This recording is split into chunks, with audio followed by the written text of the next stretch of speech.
this heaven? No. It's Iowa. From high school to international wrestling, on the mat and beyond, this is the Potentially Dangerous podcast with the guys from IA Wrestle. If you're a fighter, you like a fight. If you're an American, you like a fight. If you're an Iowa Hawkeye, you know you're going to get a fight. Subscribe to our podcast on iTunes and all your podcast-friendly apps. And follow us on social media platforms at IA Wrestle. Time to strap it up and get to the show. Welcome back to another episode of Potentially Dangerous. I'm your host, Ross Bartachek. We're the podcast for the website IA Wrestle, and we're bringing it strong tonight. We got our high school rankings guru, Lars Underbakke. He's back on the program. Lars, how you doing? Doing well. Catching up on some sleep after a long weekend. And then we pulled deep down the roster to bring in our UNI expert. He's no longer a caveman. If you watched our old podcast, the old Facebook Lives, he's cleaned up a little bit, but he's usually the face of West Gym, but this weekend it was McLeod, Nic Ryder. How you doing, Nick? Hey, I don't understand why Lars gets first billing, but it's fine, whatever. Yeah, he's got a big deal, Nick. He's got more, like credits, kind of like.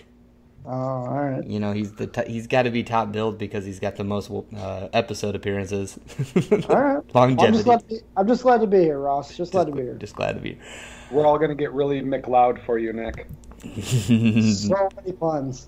So many puns. Well, Lars, thanks for the transition into this past weekend. Obviously, there was a ton to cover. That all three schools were in action. There's pretty big, heavy high school action going on too, but we got to talk about this duel in Cedar Falls, some history made 29 years ago. UNI beat Oklahoma State, and then they did it again in 2020. Nick, you were there. You were shooting photos, interviewing coaches. I mean, what was it like there? I know it wasn't in West Gym, so I mean, kind of give us a feel of the duel. It was good. Like you said, it was in the McLeod Center, west of Hudson. They said there were about 4,000 people there. I felt like there were more. It filled in pretty nice. But some people who are more familiar with basketball kind of said that 4,000 was about right. But, the fans were there. They were loud. There were a couple of them taking advantage of McLeod selling beer. Some real close to the Oklahoma State bench just giving them the business. That was a lot of fun. If I wasn't shooting photos, I probably would have been one of those guys. So I was a little bit jealous, but that's all right. That doesn't sound like you. That doesn't sound like something Nick would do. No, I don't yell ever. Don't yell. Don't get into the libations, anything like that. No, yeah, I'm a pretty calm guy, just about all the time. So the beer just helps with that a lot. Yeah, get you going. So. Overall, this was a pretty big duel. I mean, kind of thinking about it, you and I slipped up against South Dakota State, but, this puts them in the conversation for the Big 12 dual title now, right? Yeah, since that South Dakota State duel, they've really just been kind of on a tear. They beat Missouri in the West Gym a couple weeks ago. Then they went out west to those two schools out west, Northern Colorado and Air Force, and just kind of took them to task. And then follow that up by coming back and beating Oklahoma State. The upsets really fueled the duel with Skidlarzik getting their win over Whitcraft, and of course at 57, Keaton Gertz. I said taking it to Wyatt Sheets, who Sheets has had a pretty good year this year so far. So for Gertz to get his first big win of the year and hopefully lock down that 57 spot for UNI, because they've had it's been a revolving door there for the most part this season and last season and the year before that. So hopefully Gertz kind of locks it down and takes care of business where he needs to. And Schwarm kept it, not to, say anything bad about Jay Schwarm, but he was wrestling a really tough guy, Nick Piccinini, and he kept that match pretty close. Yeah, Schwarm's, you don't ever want to say it was a good loss, but it was a good loss. Only not giving up the major, almost a couple times, almost turning him. Piccinini stalled quite a bit getting back to the center. It started right away in the first period when, Shoreham had that first takedown just like that. He went right through Piccinini with a double leg on the edge there. And then just going back to center, Piccinini just taking his time, pulling the socks up, adjusting the singlet, turning back to look at the table to make sure the table was still there and hadn't disappeared. Typical Okie State. You said it, but before he went down and got set, he was every time sock, singlet, table. It was something else. Of course, no call, but that's the way that goes. But Shoreham put on a ride like he does. That's Shoreham's move. If anyone had seen him, I think he actually had a cradle locked up on the edge once, but they go right out of having to drag Piccinini back in. It breaks it, and then they go out of bounds. Yeah, he rode real tough. No, so and then I think obviously the biggest match was probably at 174 pounds where you had Bryce Dyer wrestled Joe Smith, and there was a lot of debate. I know I wrote the Iowa State preview because Oklahoma State traveled to Ames the very next day, and that was the big question was Joe Smith, is it going to be him this weekend? And then he comes out against UNI pretty much confirming he's going to wrestle against Iowa State, and that was a really big matchup for those two. Yeah, they. I don't know if it was. It was probably the biggest win of the night since Steyer won by major, but I don't know if it was the biggest win. I kind of expected Steyer to win no matter who Oklahoma State put out there. Steyer just looks really good at 74. It's super weird. He looks more comfortable at 74, I think, than he ever did at 65. I don't know what it is, if it's just the extra muscle that he's put on or what, but he looks real good. He looked real good in the win over Smith too.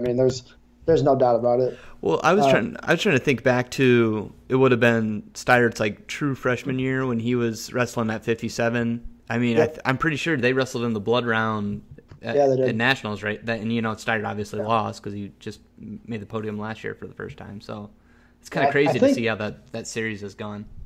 I think Smith might have majored him too. I don't remember exactly, but it wasn't really all that close.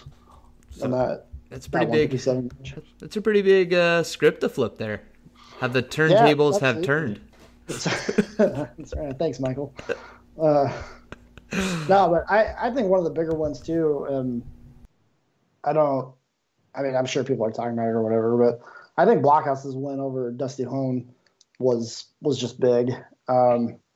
Hone kind of came back to make that close in the third period, but Blockhouse fought off, he had one real heavy sprawl in the first period. I think it was the first period. And just kept Hone away just enough to get out of it. And it was, that was really good. And then he had a takedown. I think it was late in that first period. That just that was okay, he's here, we got this. Blockus he's been solid, and he's dropped some matches, but he always fights through the whole period or fights through the whole match, and he's always right there, it seems like. So to get a win like this was good for him. Yeah, and I kind of want to get Lars's thoughts here. I know you were busy with high school stuff this weekend, but did you get a chance to go back and watch that duel? Specifically, your boy Mikey Blockus that Nick just got done talking about? I haven't really had a chance to go back and watch all of it. I've seen some highlights and different things like that. Saw the end of Mike's match. Got that one sent to me in different ones, but obviously a big one there. I thought, like you said, Keaton Gertz, I thought was really big. That's a really nice win. That's kind of been a hole for UNI, so hopefully that's a really good sign of things to come for him, and he can just lock that spot down going forward. My biggest question there is, still no Holschlag. How different could this meet look with a healthy Holschlag going forward? But I'm not sure when we're going to see him again. Well, they won the duel, Lars. So if Holschlag wrestles, then they just win by a little bit more. That's how that works. That's how that works. The math checks out.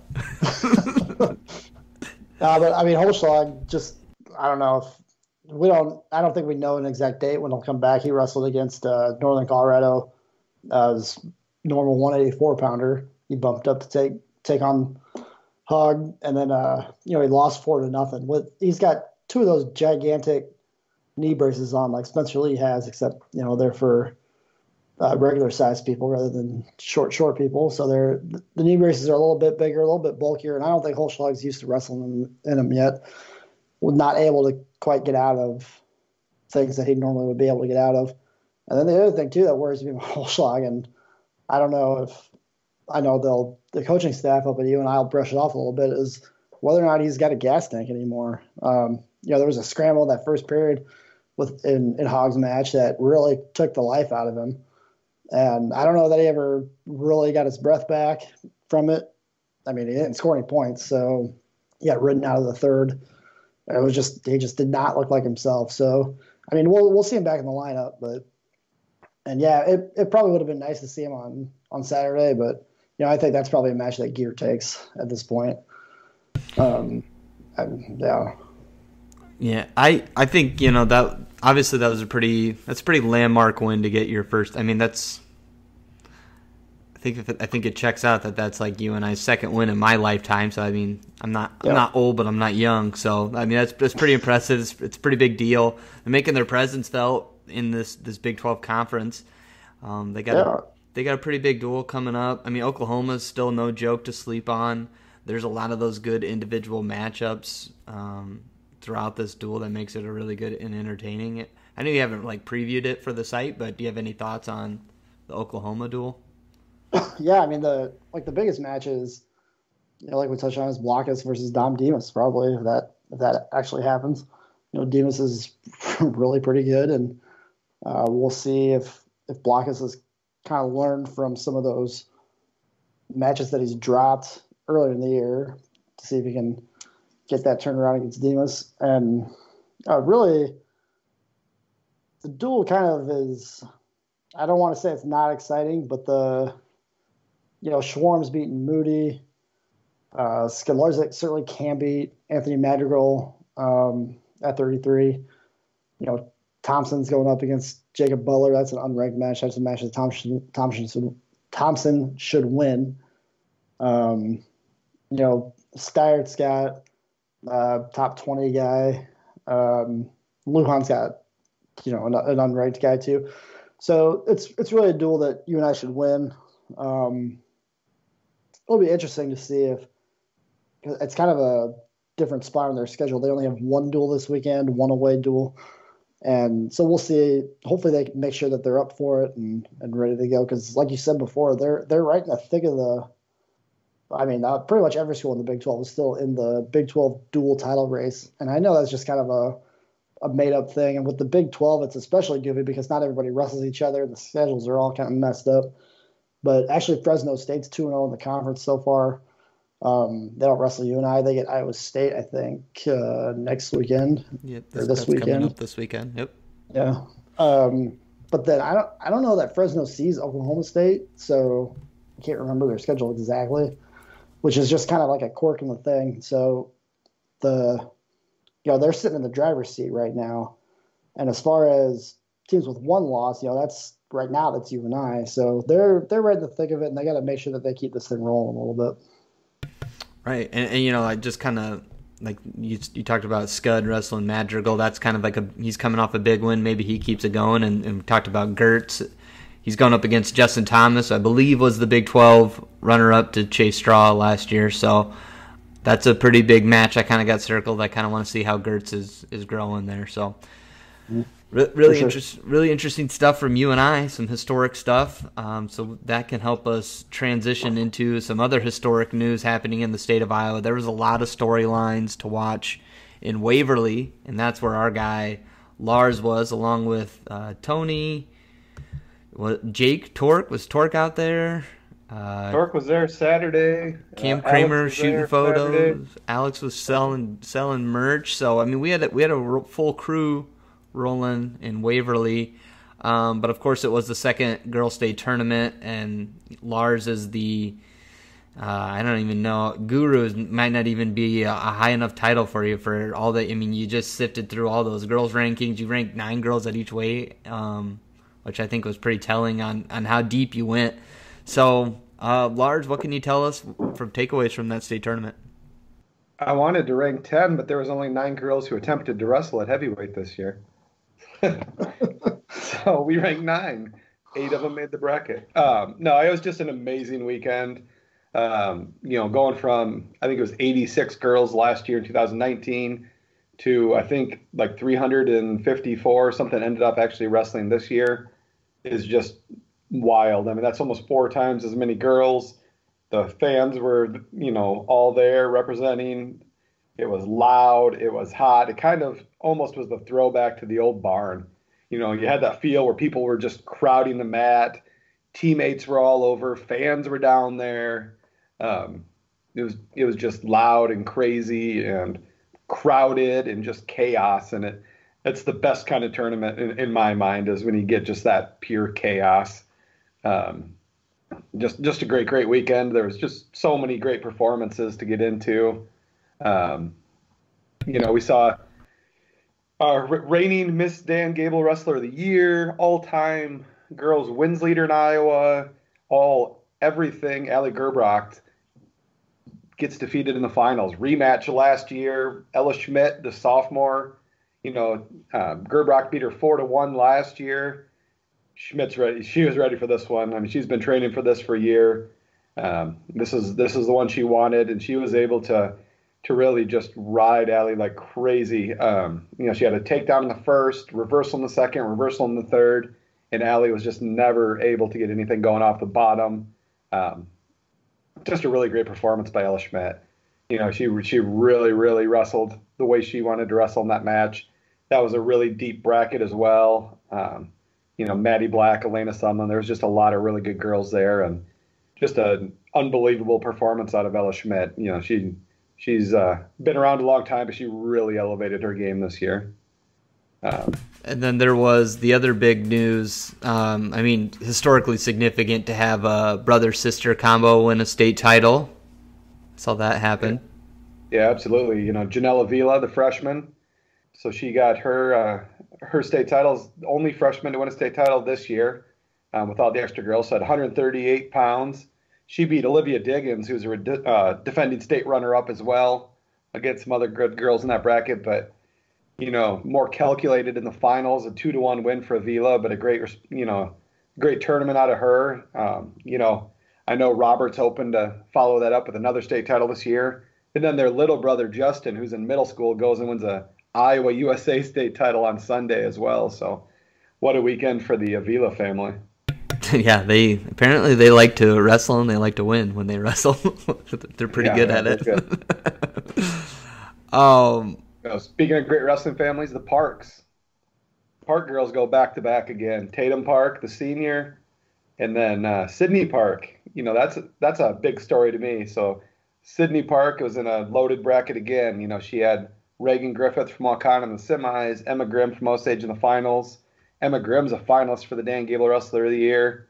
Sydney Park came in with a torn labrum and a broken thumb and was still able to, really kind of roll through that bracket until she hit Grimm in the finals. And even there, I never really felt like she was in real danger of losing that match. Grimm was close a couple times, but Park really kind of controlled that. A nice 6-3 win. So, really impressive tournament out of Sid Park. I don't know that everybody knew everything that was going on with her, but she's set to get surgery. She was very dinged up and still able to win her second state title, and she's only sophomore. Dare I say she's halfway to really, really setting some major girls history there. Yeah, and that's kind of what's really fun about the new girls state tournament. Or only 2 years in, but every year you have these new historical moments, and you have this chance to build these storylines constantly. With the boys, it's just you've got decades and decades of history. So you just kind of know what to look for, and it's like another 4-time state finalist could be crowned this year, or we have 13 guys have, in the hunt for 4 state titles still alive for it. So it's just kind of cool to see it for the women to build kind of that history too. So were there any other, I know there's a ton, but do you have any other like highlights to kind of talk about from that tournament? Yeah, I mean, just one of them for me was Dubuque Wahlert. Never had a girl out for the wrestling team in the history of the program. This year they got 22 out, which was actually more than they had for the boys. They didn't all make it all the way through to the state tournament, but I think they brought 16 girls in and ended up with a 3rd place team trophy in their first year of really existence. So it came right down to the wire with them and Osage for that 3rd place team trophy. The last couple matches of Osage's, they ended up losing.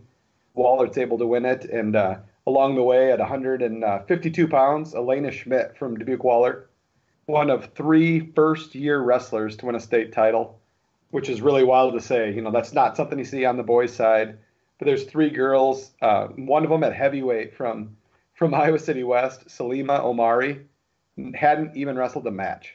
So all year long she practiced, couldn't find anybody to wrestle her. Went to the City High tournament, there was nobody to wrestle her.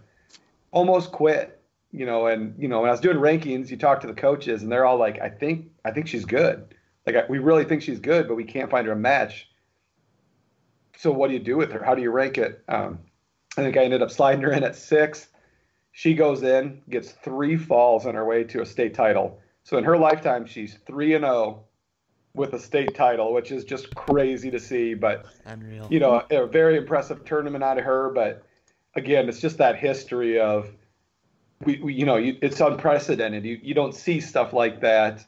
So kind of wild to see. But as we grow, we're going to see less of that. So just something really impressive. And then Lakin Lenhart from Crestwood was the other one that won it in her first year. I know we talked about that story a little bit on the website, but she's a 2-time first-team All-State softball player, all-conference volleyball player. She's a state champion in basketball, starting point guard for the current number 2 team, and now she's a state champion wrestler. And amazing student. Like, I don't know when this kid sleeps or does anything. I asked her after the finals, now wrestling's over, can you just concentrate on one sport with basketball? And she kind of started laughing. She's like, well, I've actually got a softball tournament tomorrow. So, I mean, just always on the go, just a crazy, crazy athlete, but another impressive performance there at a Lakin Lenhart. Yeah, that's man, I couldn't even crack the varsity lineup.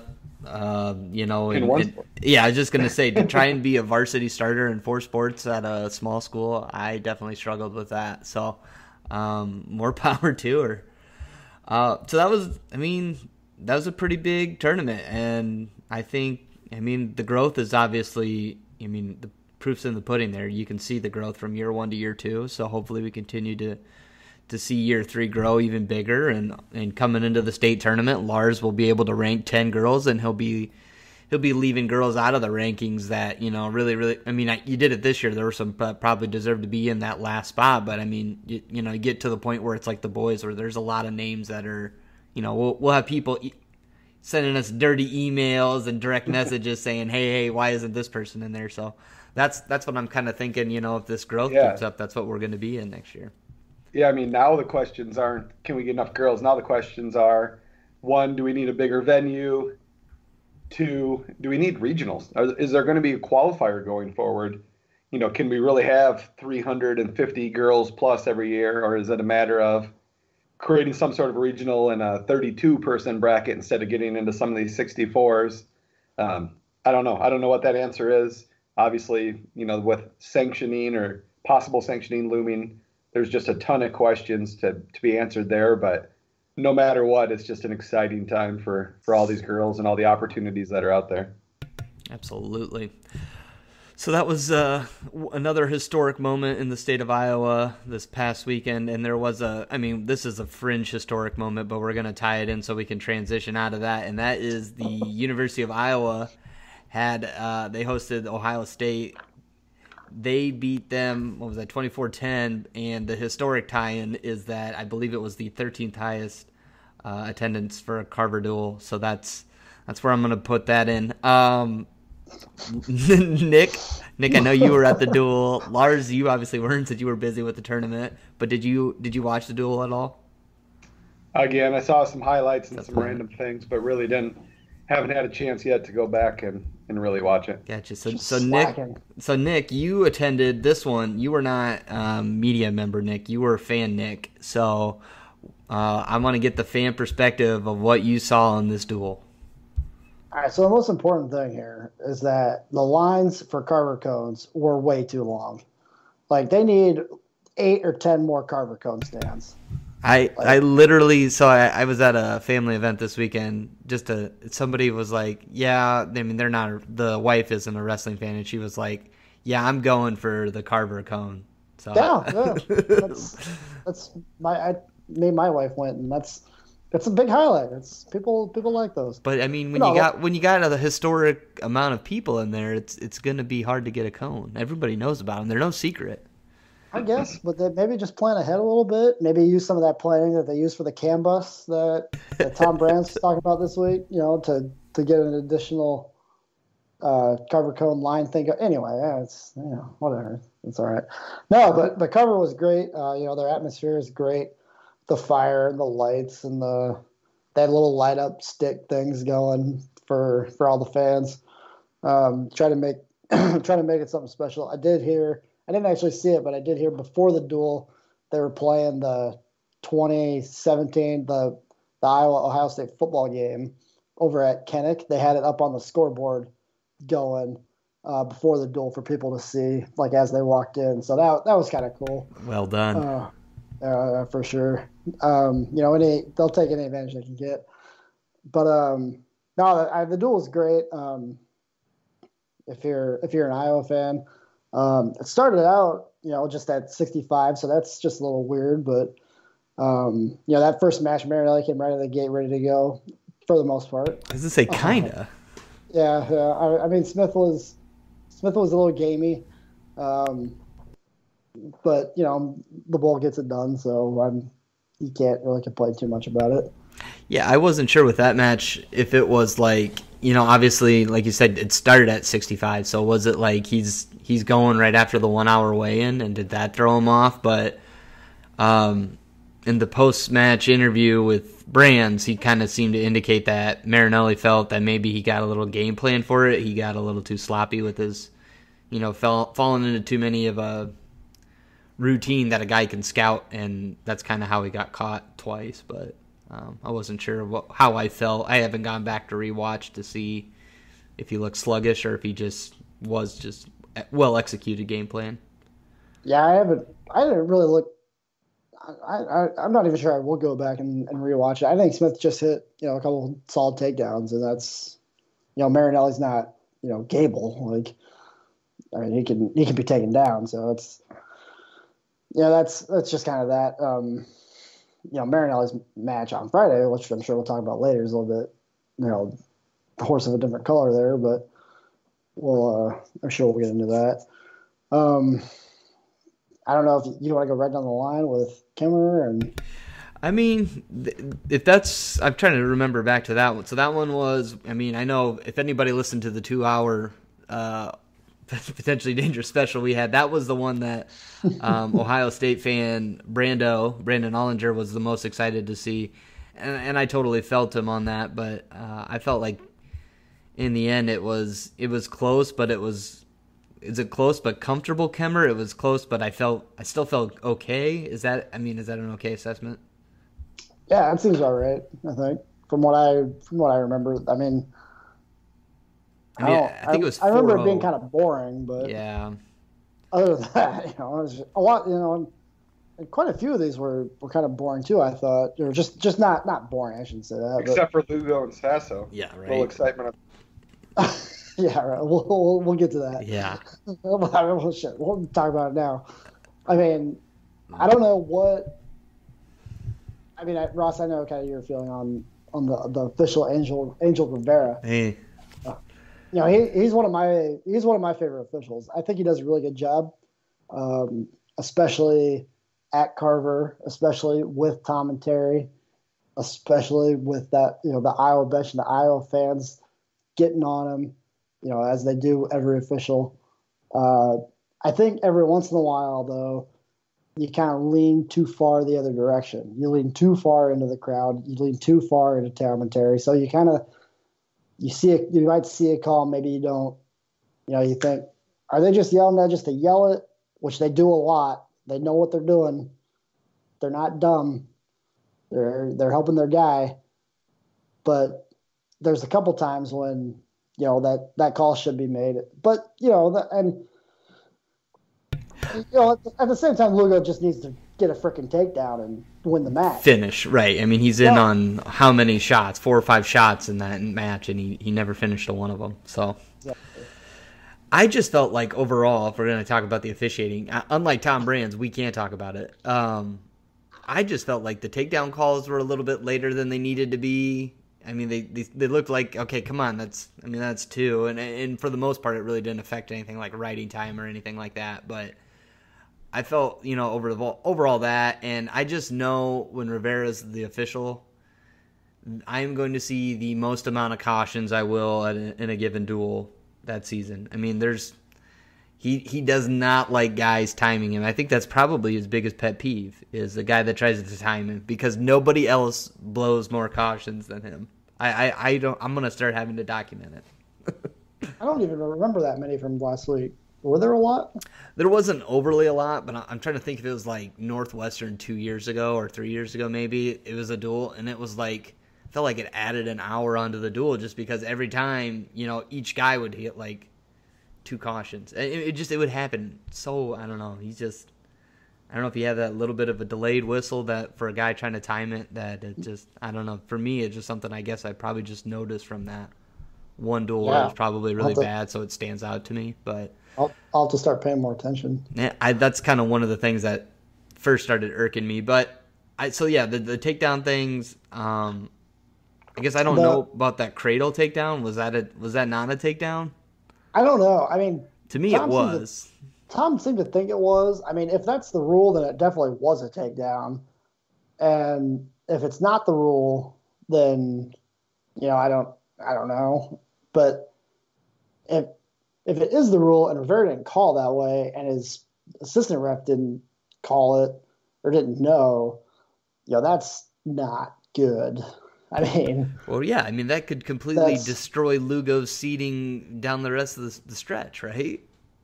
That's a big deal, and that's why I don't, and I probably shouldn't say and or do this, but I kind of questioned Tom Brands there afterwards, because if that is the rule, then you gotta make sure that it's called. There's got to be some sort of something there from that, to go against Rivera and the assistant. I mean, they need to know that they need to know that they're wrong. The NCAA needs to say, hey, and this doesn't happen with wrestling. The first time that the Big Ten or what can they do? I mean, they looked at their own call and they said it wasn't, and they're reviewing their own call. So I mean, there's no impartiality there. But it's just like, if they go and look at it and come back and say nope, I mean, all you can do is really get mad. They already lost a team point earlier in the duel.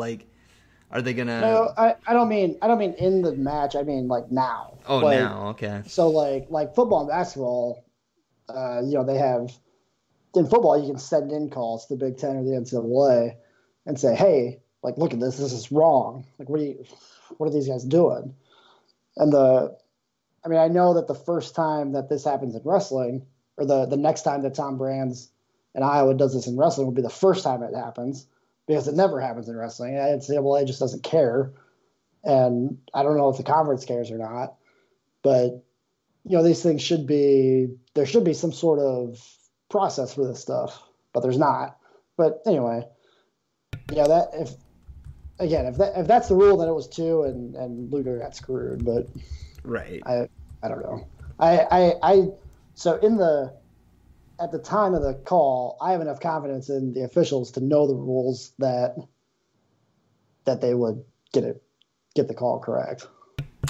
I mean, I suppose that's a fair take, but I mean, I guess I just thought it was too. I thought when you had the cradle like that, I mean, but I guess Honestly, I didn't know. In real time, I did not know. So I was just going to say, I am not a paid person to know that, so I guess I don't have the final say, so I'm not the expert. But I think you're right. I mean, overall, there weren't a ton of exciting matches. Like Assad and Rocky Jordan was exciting, but that's because Assad pulled it out late. But up until that point, I don't know if it was too crazy. Colin Moore, Luke Pletcher both beat backups. Wilkie wrestles 197 instead of Jacob Warner, and we find out that Warner didn't even know until it was time to take the mat. That's like, no, you're not wrestling. So that's pretty crazy. But they'll be back this weekend, I think. Cassiope, go ahead. I thought Brand said that Warner was more likely to be out than Max Murin this week, but I might have misheard that. I think so, because Murin wasn't even listed on the probables, and Warner was by himself, and they just listed Happel. Murin being out was super disappointing for me, anyway. Right. I mean, kind of wanted to see how he would bounce back again from Chad Red, but I really loved Tony Cassiope just manhandling Gary Traub, just picking him up. Those photos from Cam and Lundy, and I guess Hawkeye Sports. I mean, those were incredible. Yeah, the just like a baby. Well, and he didn't just pick him up and bring him back down. He picked him up and held him there for 5 or 10 seconds. That was really cool. It just kind of shows off his strength. But then Lee and DeSanto doing Lee and DeSanto things. DeSanto got taken down right away. That was kind of interesting, just to see a little bit different start to his matches. Oh God. Yeah, we got some more coming here. So that was kind of something I think Brando was thinking that DeSanto and Jordan Decatur could maybe take him down, but he didn't think Decatur was going to have any answer in the down position, but that didn't really matter because DeSanto just kind of takedown drilled him. Yeah, I don't know. I was thinking about this today. I don't know if that hurts DeSanto at NCAAs and Big Tens because he has so many matches in a row that he's got to get up for, and I don't know if that affects his gas tank later on in those tournaments. I think it does, at least a little bit, but we'll see. We'll see. I don't know. I think that guy. It's a big worry on Austin DeSanto. Yeah, I think that kid go. Yeah, what Eric said it best at the duel. We kind of wonder if his resting heart rate is either 10 beats per minute or 1,000 beats per minute. And I am giving credit to Eric Schares, who has joined the podcast. So we're going to talk about. We got a really, really big duel to talk about this week. People have been talking about maybe the duel of the century. Don Bosco versus Lisbon going down. Is that the duel everyone's talking about this week? Shares is muted.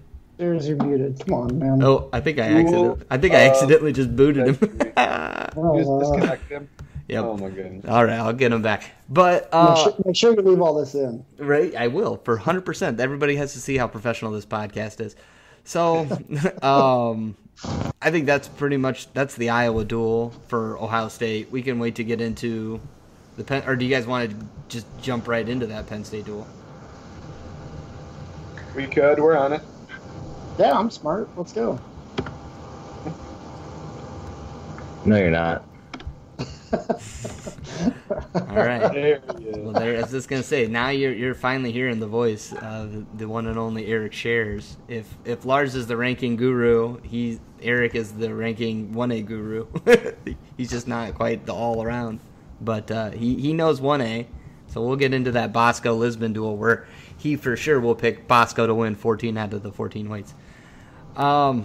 Looking at this Iowa Penn State duel, obviously coming in, it's pretty big deal that it's sold out, right? So a lot of people are going to be in town. A lot of people are going to be waiting in line for Carver cones.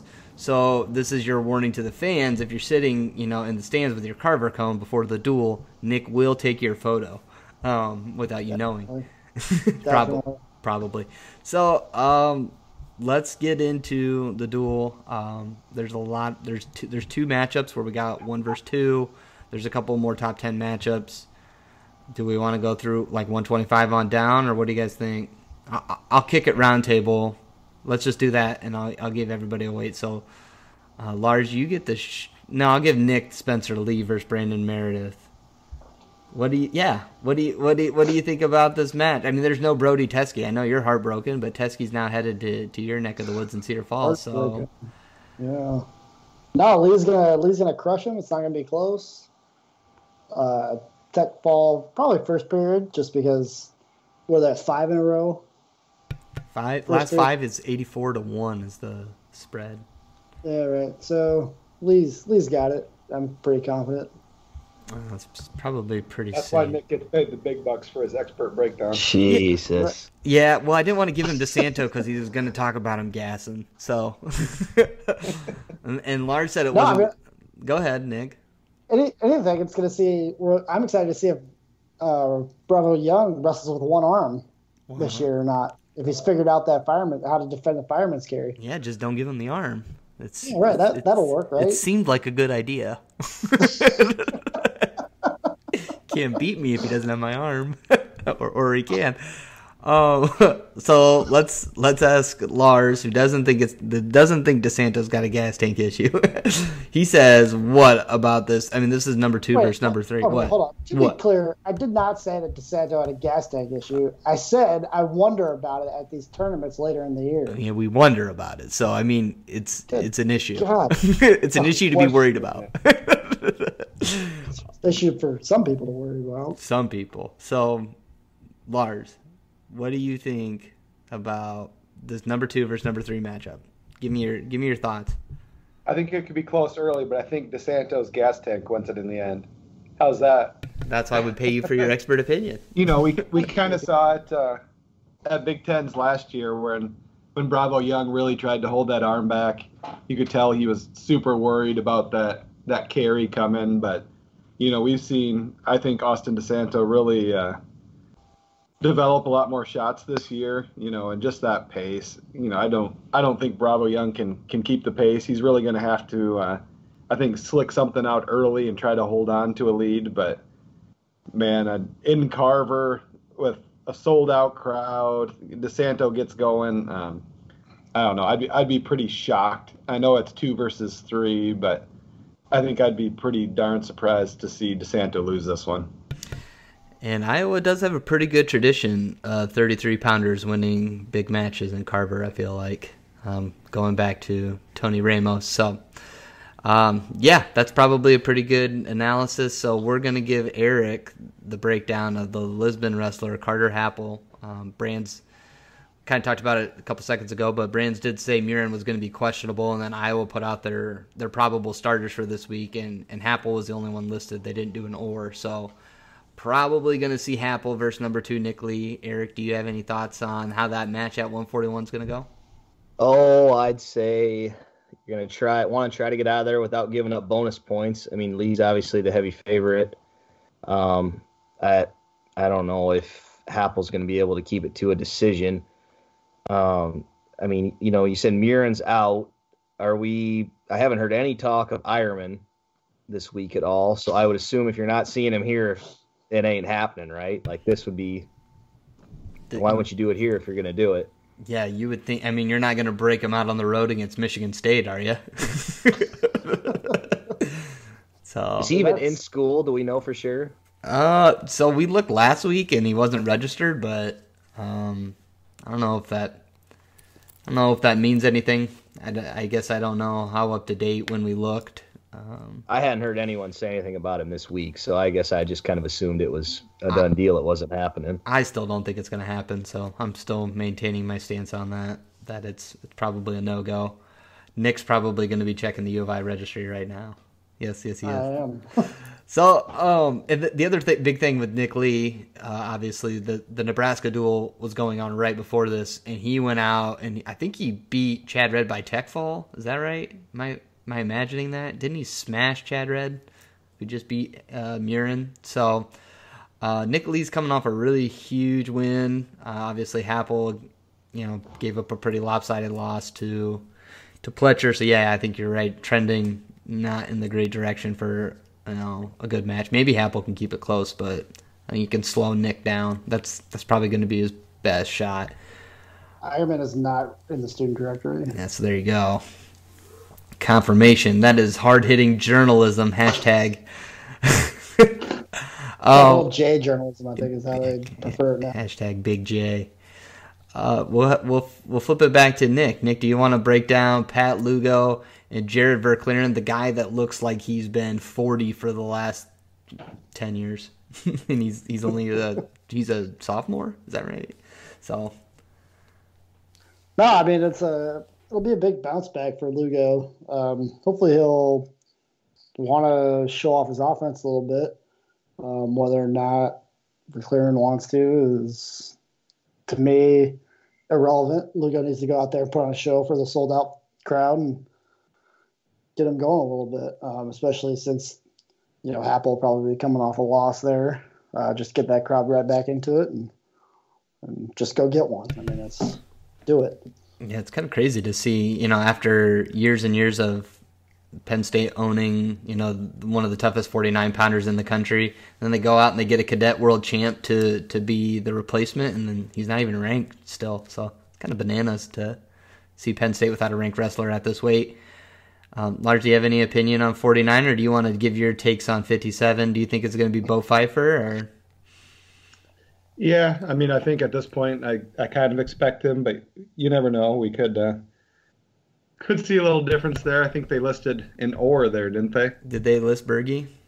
I think so. I think what I saw today, they listed Berge as well. So we'll see. I think either way, Caleb Young's a pretty big favorite. In my mind, I think Berge has a chance to maybe keep it a little closer. Maybe that's the kind of guy you send out if it's a good duel and at least try to make it, a regular decision. But, I think I'm really high on Caleb Young, always have been, and, in Carver, in this kind of a duel, I expect Young to really step up, and I'm expecting at least a major decision out of this match. Ooh, big points. We can always count on Cale to try and pull some tricksy moves, like when he pulled Hall out of red shirt that one year. I mean, if Brady Berge was coming back this year, I feel like this is the duel that it's going to happen. So I think you're right on that. So that leaves Eric getting the first 1 versus 2 matchup. So we got Marinelli coming in 2-0 against Joseph, and he's undefeated in Carver. Does it stay that way? I get the marquee matchup, huh? One of them. Yeah. I don't know. I think this is the big one. You think this is it? Okay, well, that's a good take to have, too. I think so.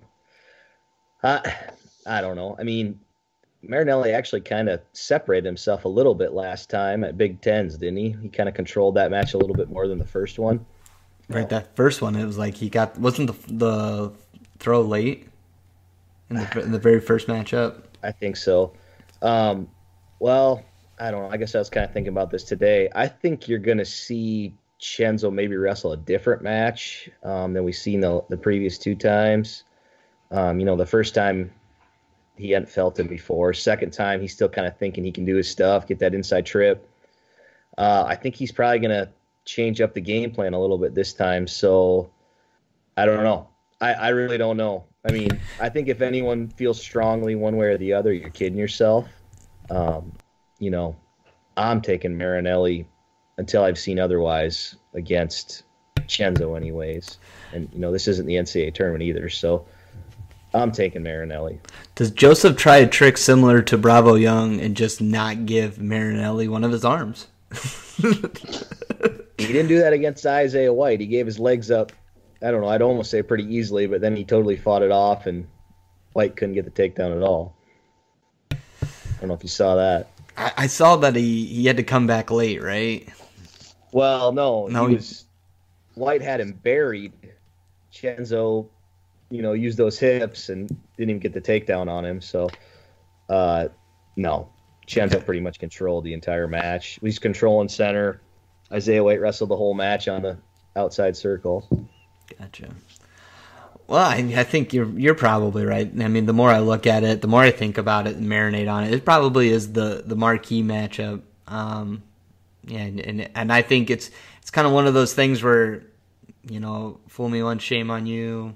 fool me twice, shame on me. How's it go? I mean, if you keep nailed it. If you keep, kind of like it's same thing with going Greco with Cassiope. If you guys keep doing it, like, I mean, you're gonna have to figure it out one of these times. So, we'll see if Joseph just tries to wrestle a regular match rather than do the inside trip. So, we'll flip it back to Nick for the other 1 versus 2. This is a pretty big match. Mark Hall, is he 0-1 in Carver, or did he? He's 0-1. He's only wrestled here once. I was just gonna say, I was trying to remember what year was Big Ten's in Iowa. He wasn't. Oh, I forgot about that. No, because that was the year. I think that was the year Brunson and Meyer were. Did they wrestle in the Big Ten finals that year? Oh God, I don't know. I felt like that was just last year that the Big Tens were there. Right. So, all right. Well, regardless, in a duel he's 0-1, so we know that. That's right. So, what do you think about Mikey Kemmer versus Mark Hall? I think Hall wins next match. You give the worst breakdown ever. You need more? I don't. Didn't he just pin Labriola too, right? Yeah, I mean, he just smoked him. I mean, he's pretty good, right? Right. Like I said before Schares got on, like, we're talking about the Ohio State match. Like, I don't even really remember Kemmerer's match or Kemmerer's win. You know, I mean, he's blacked out. I don't know. I mean, it was 7-1, but like, I don't remember anything from it, and I don't know. That's probably on me. You know, I have a hard time remembering things anyway. So I think Kemmer's got a chance, but if Hall gets on top, you know, I don't see it. Just don't let him on top. Hall's move on top is just the crossbody ride and just sit there. He doesn't do anything. I mean, sure. I've long complained about that against the good guys. Yeah, right. But there's no offense for me that I've seen out of Kemmerer that will be effective against Mark Hall. Like from their feet. I mean, what's he gonna do? The takedown move? The takedown move. You think my breakdowns are bad? All right. Well, this is obviously a big one, and you know this is our podcast. We do what we want. So let's hear it. Who else has got to take it? If Nick's saying next topic, what do we got? Eric, do you see it going different? I mean, is it still Hall with slight edge or what? What's your thought? Yeah, I think you got to give Hall the slight edge. But I mean, is this the first test we've seen from Kemmerer in like 2 years now? I mean, big test. Just wrestle the number 8 guy in the country. I was just gonna say, what do you want to call a test? I mean, is Labriola? I mean, he was an All-American, right? So I mean, he was pretty solid. Dylan Lighty was top 5 in the country when he wrestled him. I think he's still top 5. So I mean, he's had some tough guys. Has he ran into an all-timer? Yeah, but we know Michael Kemmerer is on that level. I mean, what's his worst finish in NCAA's 5th? So I mean, that's his floor. Is kind of how you're looking at it. So I think this is his first test above that in 2 years now. I don't know. I mean, Hall's definitely favored. This is one of those where I think until I see otherwise, I think you go Hall, and his defense is just so good. I mean, the only thing I could see is maybe Kemmerer keeps shooting, maybe gets a stall call. I mean, you're going to need 2 of them, and I don't even know if 1 point's going to be enough to do anything. There's going to be some more points scored in there. Lars, do you have a different opinion on that, or you see it similar to Eric, or do you think it's more in line with Nick? I'm probably more on the side of Eric. I think it's going to be a pretty good match either way. Like you say, I think you got to favor Hall. I think between his defense. I'm not trying to put you in a corner, Nick. I just. No, that's cool. I mean, you see it a little bit. I might be unfair. I mean, you probably see a bigger margin, right? Like it might not be a huge margin, but it's probably a more separated margin where you're thinking like it's probably Hall comfortable 5-6, yeah. Yeah, I mean, like, and you don't really feel like Hall was ever really out of control of the match. I mean, that's definitely a valid opinion for this match. We're talking about a 3-time finalist and all-time high school wrestler here, right? So, guy with talent. So, I don't think you're out of line. I think that's a fine opinion. It's fine. I think it's a fine opinion. I just wanted to know where Nick or where Lars was at. Jeez. I think it's more of a late thing. I think Hall's up by 1 or 2 at the end, and Kemmer's pushing the pace, and whether he can get that takedown and try to, go ahead or tie it, or whether he gets out of position, Hall gets another takedown, maybe it could end as a 3-4 point match, but I think it stays close down towards the wire. Gotcha. Well, definitely possible. Both outcomes are possible. Mark Hall could completely come out and be crazy in it too, and just mop the floor. Who knows? I mean, if he can pin Labriola, he's a guy looking to do some damage this year. Lars, we'll keep it with you because that's the rotation we're going through. We got a big true freshman match at 184. What do you think about Aaron Brooks and Abe Assad? I don't know that we've really fully seen the capabilities of these two yet. They're both huge recruits, both freshmen. They've been tested a little bit, but I don't know. I think there's a lot of questions going into this one. Assad's favored if you go by rankings. He's obviously won some big matches already. Aaron Brooks is really good though. He's I believe a world team member. He's been out at the Olympic Training Center. He's kind of been all over the place. He's got, I feel like, almost more experience at this kind of level. Assad was in high school last year. Brooks was, again, at the training center wrestling, some senior level tournaments. He's been around. The one thing you got going here is he's never been in that atmosphere of Carver Hawkeye Arena, sold out, loud. Assad's gotten at least a little taste of that. And, I think people say you can always count on Carver for one. To me, this is a toss-up match, kind of a swing match. Maybe this is the one that Carver helps him go over the edge and Assad pulls it out. But I could really see this going either way. Yep, fair.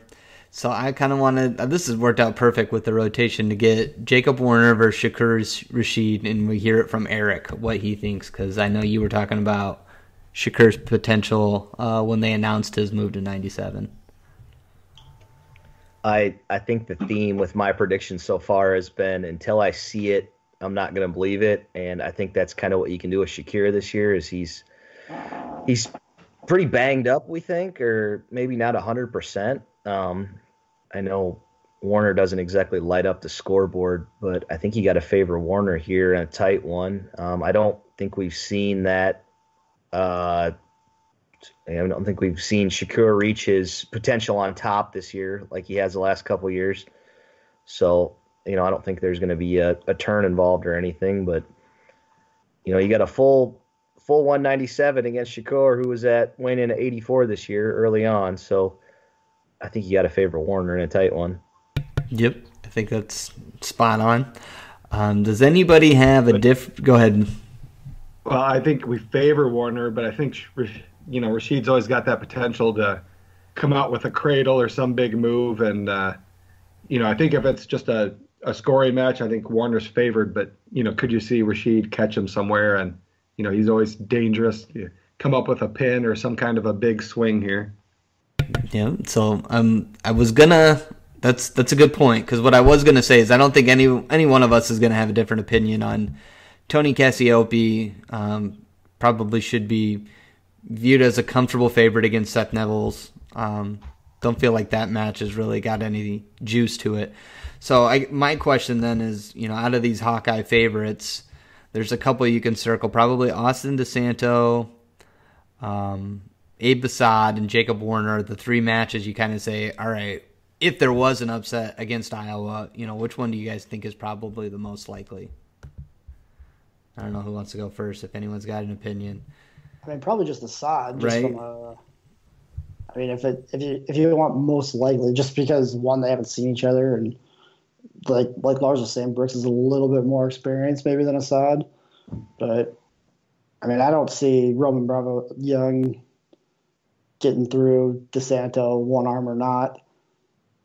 And then what was the other? I don't remember what the other one was. The Shakur Rashid that Lars was bringing up, big move potential. Oh, yeah, sure. Yeah, maybe. I'm not super high on Warner.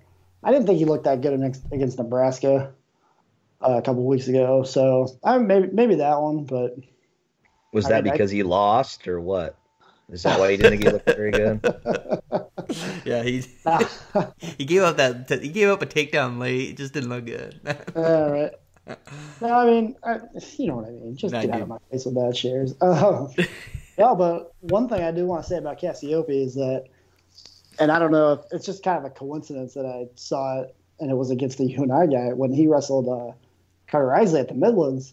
You know, Isley took him down twice in succession in that first period. The first one was almost easy, and then the second one, it wasn't as easy. But I mean, he got right to the legs. So if you can attack Cassiope's legs, I mean that's got to be your game plan. But you know, I don't think Neville's is going to do that. I just want to point out that he's not well versed in the takedown move. Neville's isn't. Well, how many heavyweights do you see do leg attacks? Like, well, I mean, you know, the best ones you see semi-often. So I just don't think it's out of the question. It's not going to happen this weekend, I don't think. But you know, there's a weakness there, I think, for now.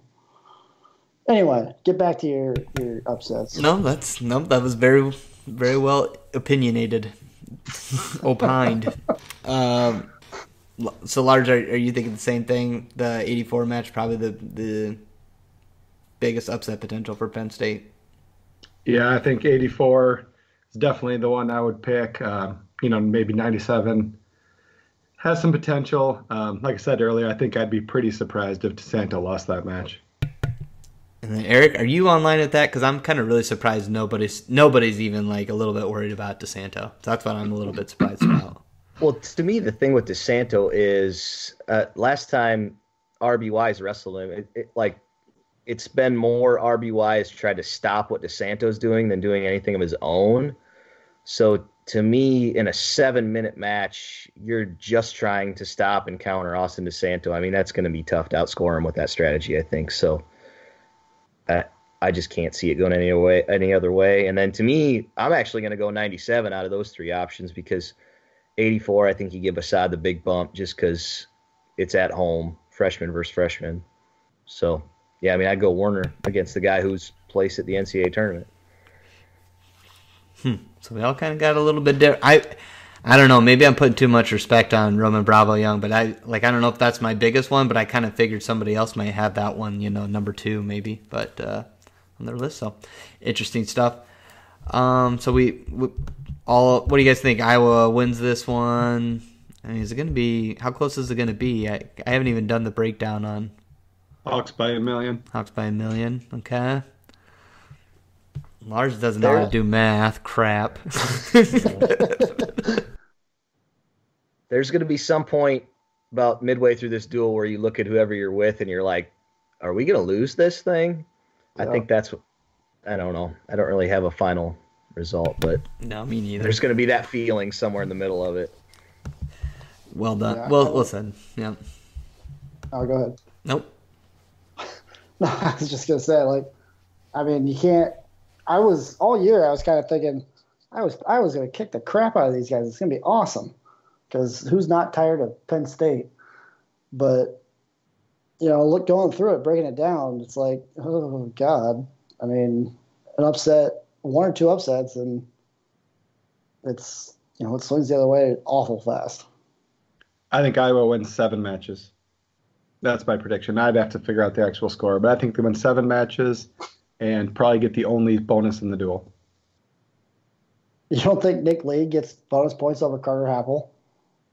Maybe. Yeah, you're nuts. I'll take that bet. He's going to get a tech or a fall. All right, sounds like we got a Carver Cone bet.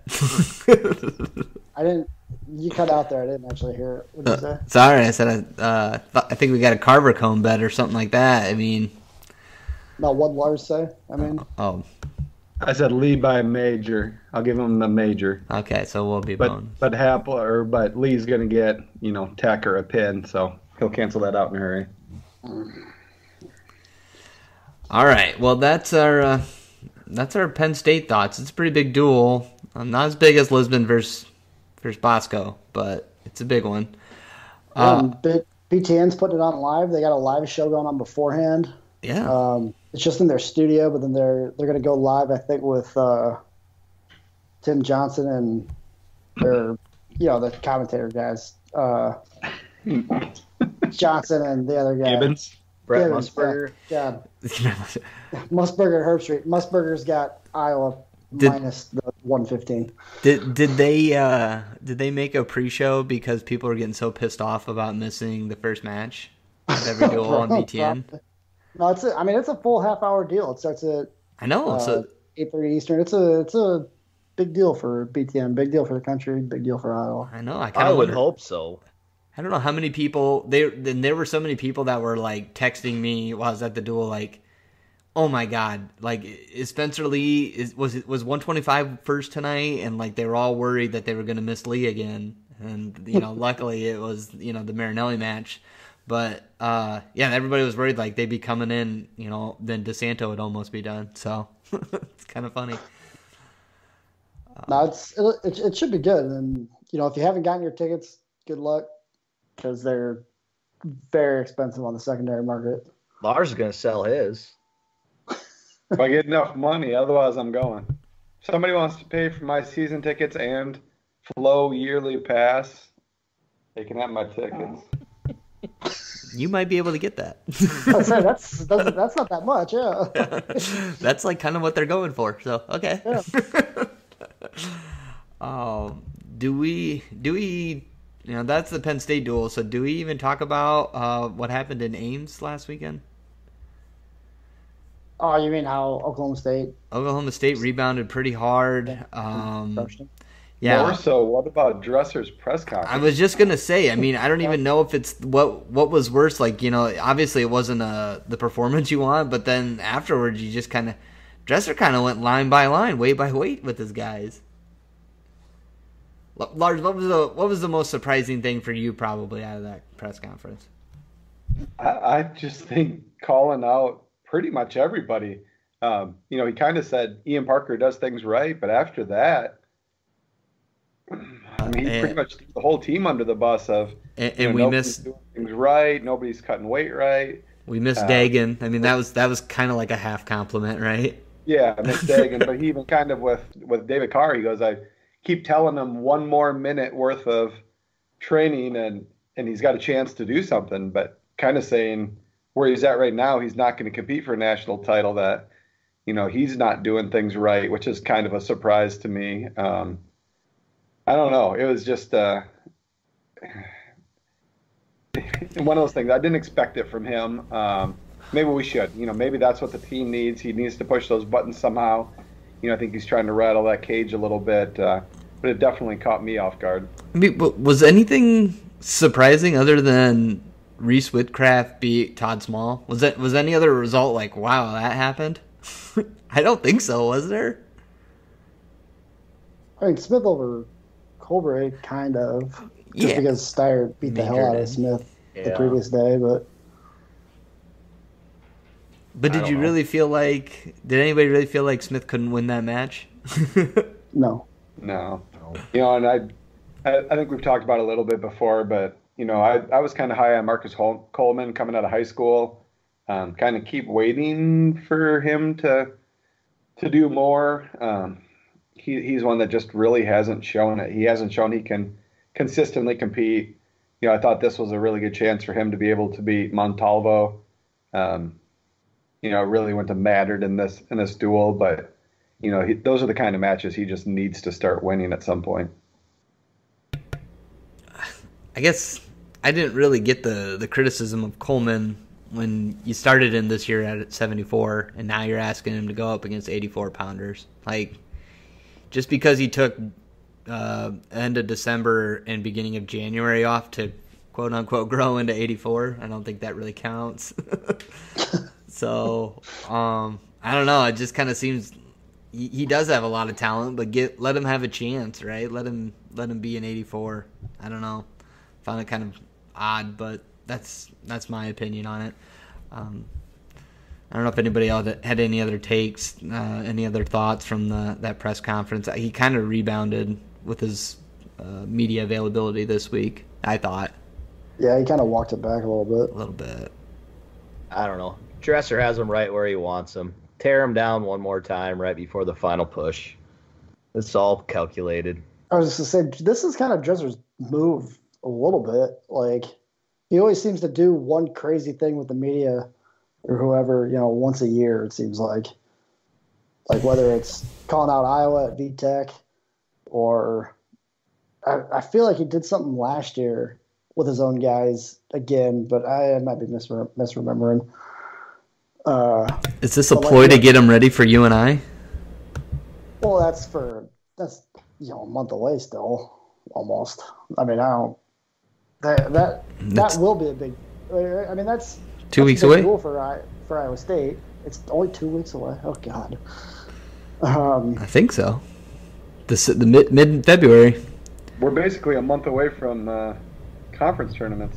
Thanks. I don't know. I guess I better get my act together. But no. The other thing that surprised me too, just overall from Iowa State, was looking at the photos and stuff from it. There just wasn't anybody there.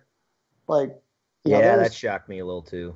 They're supposed to have a record number of season ticket holders or whatever, and it's like, where are all they all? Where is everybody? This is their. I know their home schedule kind of sucks this year, and they had that dual postponed with North Dakota State that they've now rescheduled.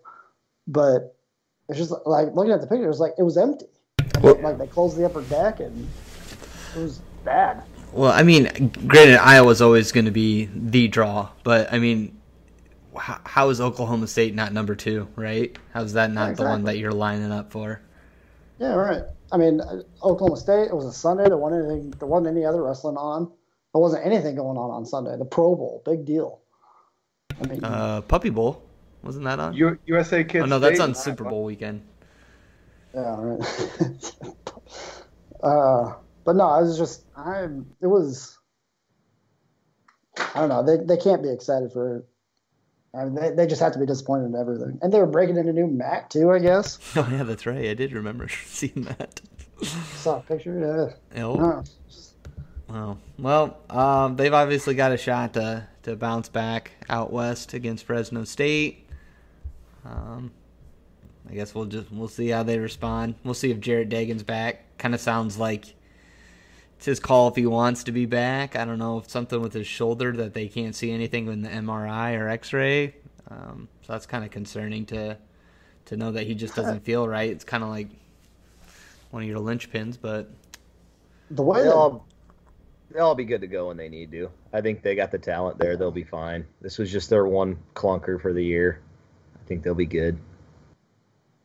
The way that Dresser said that thing about his shoulder, too, was just kind of weird. And I'm probably just reading into it too much now, but he was like, we can't see anything on the MRI or the X-ray, but he says it's still kind of messed up. It's like, do you believe him there, or what are you saying? All right, that's kind of what I was leaning toward. I don't really get it either, but I just don't know why you would say that. Right? Just don't say the stuff about the MRI and the X-ray, and just say it's his body. He knows it best. It was just a weird move, I thought. I don't know anything about the situation, but I don't know, those injuries with shoulders, sometimes you just get to a point where it's just not going to get any better and you're not going to hurt it anymore. It just kind of is what it is. So I think you see that quite a bit with shoulders. So I don't know if it's one of those situations or what. I mean, it must be. That's the way. I think that's the way that Dresser wanted it to sound like, but just the way he kind of phrased it was just kind of odd. I agree. No, we'll see. I don't know. It just, like you said, it's kind of a confusing comment and kind of left you didn't know where to go with it. But I guess it sounds like he's good to go, but maybe not. So, bated breath. We're waiting to see if he comes back versus Fresno State. It'd be a pretty big boost to the lineup for a team that needs it right now. So, moving on. We got another big duel going down this week. It's going to be streamed on Track Wrestling. Who's Eric? Are you on the call? No, I don't think I'm going to be able to make it down. You don't think? Sorry. Is Lars going to be on the call? I'll be there. I haven't heard for sure yet if I'll be doing a call. I'm not sure, but I'll be there. I'll be set up and ready to cover anyway, and we'll have live video. Right. Well, I mean, so it's number 1 Lisbon versus number 2 Don Bosco, a rematch of, was this the Battle of Waterloo final? Yep. These were it was for the championship. Yep. So pretty big duel. Brad Smith, all-time duel wins leader. I don't think he got the what is it? What do you call it? The milestone victory over East Buchanan, my East Buchanan Buccaneers. I think he got the second win past the milestone against East Buchanan. I think Mac Valley holds that honor, but obviously pretty big accomplishment for Brad Smith. He's got a really good team. Don Bosco's no joke either, though. Eric, how many of the number 1 ranked wrestlers are in this duel? Well, if you look at it right now, it wouldn't be quite as many, but I think Thomas Evans probably going to be ranked number 1 again the next set. I have to look. I think it was 7 of them last time. So I think that's probably what's going to be if you put even 1, which he will be in the next set. Yeah, it looks like we have 6 number 1 right now, plus Evans number 2. So and a few number 3s as well. So where's the juicy matchups? I mean, you saw this duel go down at Battle of Waterloo. So I mean, what can you tell us about this duel, Eric? What are we looking for? I think your key matchups are probably going to be 106. That was Hopple beat Jaden Moore 3-1 last time. 1 takedown match.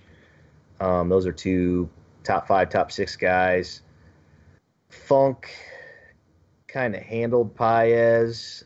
I mean, the final score was 6-4, but it didn't seem like it was quite that close. But that's 2, pretty highly ranked guys. I think your other big matchup's going to be Hawk and Frost. That's 1 versus 2. I think I have Frost 2 or 3. That was takedown with. I was just watched the replay on iWrestle just before I got on here. That was Good a takedown play. with like 20 seconds left. So I think those are probably your 3 biggest ones. They pretty much wrestled straight up last time. Bosco did bump their 220 up to heavyweight. So I don't know. Be interesting to see if anyone tries to move a little bit. I mean, this is for the number 1 seed at state duels. So both teams are going to want to try to win this one. And then is Bosco? Go ahead. Do you think that Holub can keep it a little bit closer with McClellan? Could that be a swing there? I don't know. I think Holub's kind of been beat up lately. He didn't have the greatest result from, I think, Saturday. I think he ended up like 5th at that tournament. Yeah, I mean, it was 14-2 last time. I don't know if it maybe figuring it's going to be that big of a margin again, but I mean, still major territory, I would figure.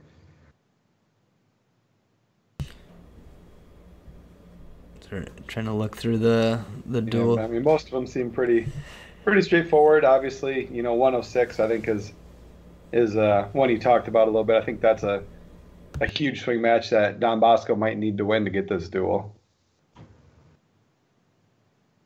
What was the margin at Battle of Waterloo? How close was it? 34-32. 34-32. Yep. Okay, so that makes a lot of sense why 106 would be a swing match. The 10-olds were the last 2 matches. They ended up getting a major and a decision, and it was, the last 10-old needed a pin for the win, and he only got a decision. So, it was close. It was close the whole way through. I don't know, Lars, what do you think? What are your most likely ones to be reversed? I think 6 is a definite possibility. 20, like you say, Funk kind of controlled that match, but I think Paez is definitely capable of coming out and, winning a big match, maybe being at home. There's a little extra there. I know Frost and Houck was close last time. It seems like Marshall Houck has kind of jumped a little bit. Early in the year, he took some losses. He's coming off a win over defending state champion Eli Lloyd last weekend. So Houck's wrestling really, really well right now. So I have a tough time seeing Frost winning that match, but it's definitely not out of the realm of possibility. But I think most of these matches go kind of similar way, but, can bonus points be a swing? Like I said, 10-0 to beat Mex Cole 9-4. Maybe that becomes a bigger margin, or, maybe some of these pins are avoided by some of the other guys as well. I don't know. But obviously bonus points is going to play a huge, huge factor in this. All right. Well, there you have it from our two high school experts. Obviously, this duel is going to be on the IA Wrestle Season Pass, the track wrestling, so you can check that out. I think Tony's going to be, he's definitely streaming the CIML this weekend, which going on. I mean, you can get your fill of wrestling on Friday. You can watch CIML and then head down to Iowa City and be one of the 16,000, or I guess, what is it, 15,000 officially, 15,500 for wrestling. Watching Penn State, that's where I'll be. Nick will be there. Eric, where are you going to be this weekend? What are you up to? I'll be there Friday night. Be at the duel. Lars is going. We got Nick and Ross going as media, and then we got Lars and Eric in the stands yelling obscenities and eating cones and sending text to the group chat, just absolute nonsense, distracting us. That's usually me. Yeah, I'll hand up on that one. Do you guys get Carver cones when you go? That line is just stupid long. Now, I talked about that earlier. The line at the Ohio State duel was ridiculous. I mean, they need to bring in more stands. It's dumb. I took my kid to the Chattanooga duel, and all he wanted was ice cream. It's like, I'm not standing in line for half of the duel meat, dude. Sorry. We'll have ice cream for supper that night. My wife stood in, I think she missed a 97, but I think that was it. And that was when the line was shorter then, too. I did see a lot of people get up during that match, I felt like. Yeah. But I'd rather miss that one than Cassioppi. Right, that one was a fun one. I don't know. We talked a long time there, boys. Over an hour 20. So I don't have anything else, current to talk about. So does anybody have anything other closing thoughts I got to throw out there? Yes, no, or are we ready to wrap?